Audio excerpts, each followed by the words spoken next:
Good afternoon and welcome back to the pod, Health, Wealth, and Wisdom in Black Spaces. That's Health, Wealth, and Wisdom in Black Spaces. I'm your host, Tim Alexander. And today I got a quick one on, it's Sunday, May 3rd. And, to start the week off for the week coming up, we want to talk about SMART goals. SMART goals.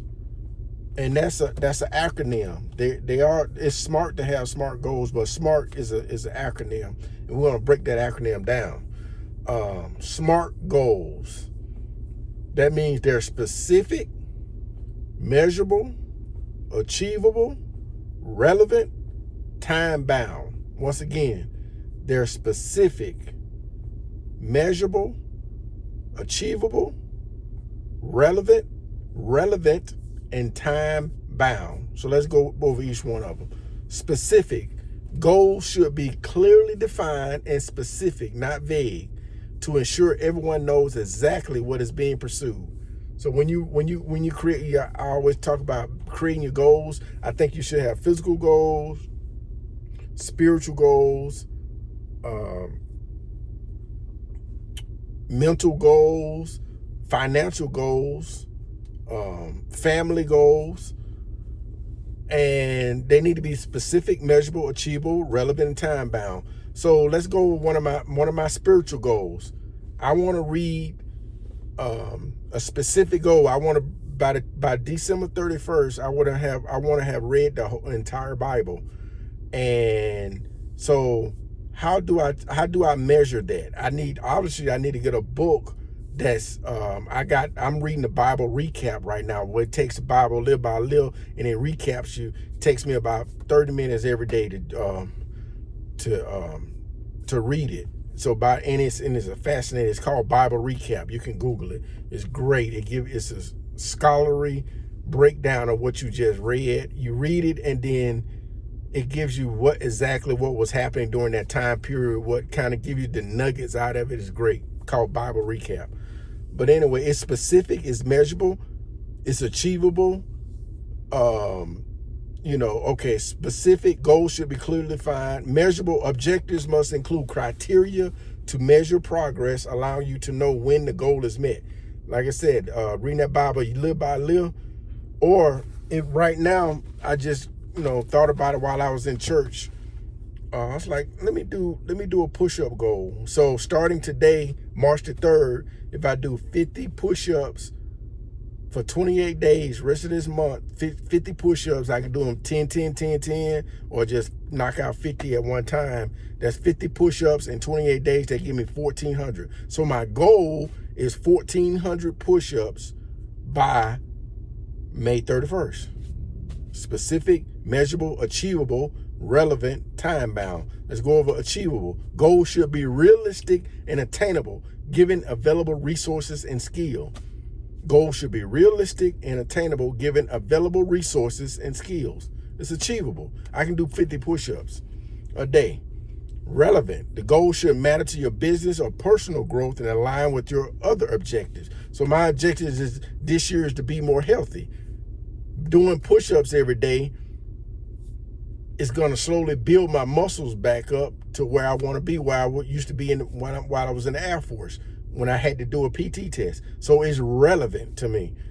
Time bound, a clear deadline. You need a clear deadline, target date, so you for completion to create urgency. So you want to create urgency within yourself.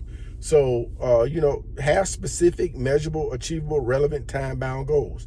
In the Black community, one of the specific financial goals for us is to reverse the trend of the 2053. There's that study I talked about.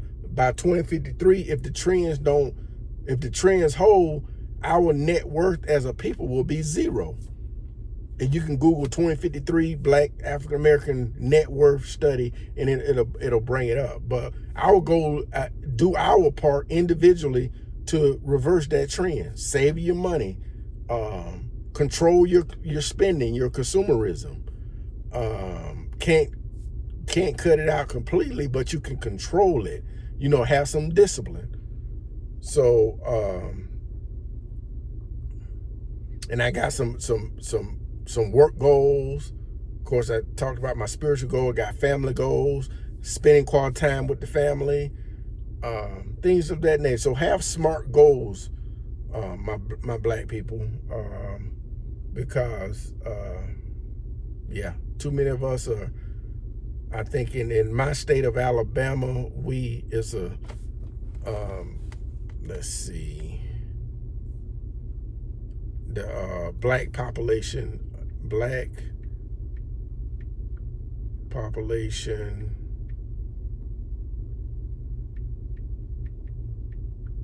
of prisoners in Alabama. So black people are significantly overrepresented in the Alabama prison system, making up roughly 26 to 28% of the state's general population, but accounting for 53 to 56% of the prison population. Black residents in Alabama are incarcerated at roughly 2.9 to 3.3 times higher than the white residents. So we are 28% of the general population in the state of Alabama, but we are 53 to 56% of the population of in prison, of the prison population, 53 to 56%, and that's coming from the Prison Policy Initiative. That's disproportionate. But factors include racial bias, prosecutor discretion, and bond decisions. Blacks often face higher bond amounts as reported by Public News Service. So, and we all know that the system is designed, because if you go back to the crack cocaine versus white powder, the disparities in the sentencing, but we have to do our part. There is a such thing as a school to prison pipeline, and the prison system is making a lot of money.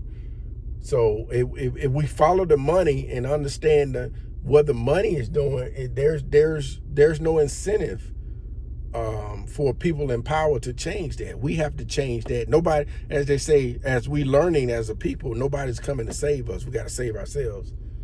Yes, we need to push for changes and stuff, but we can chew gum and walk at the same time. So that's what I wanted to talk about today. Just talk about that, and just have smart goals. Specific, measurable, achievable, relevant, and time bound. I love you. See you tomorrow.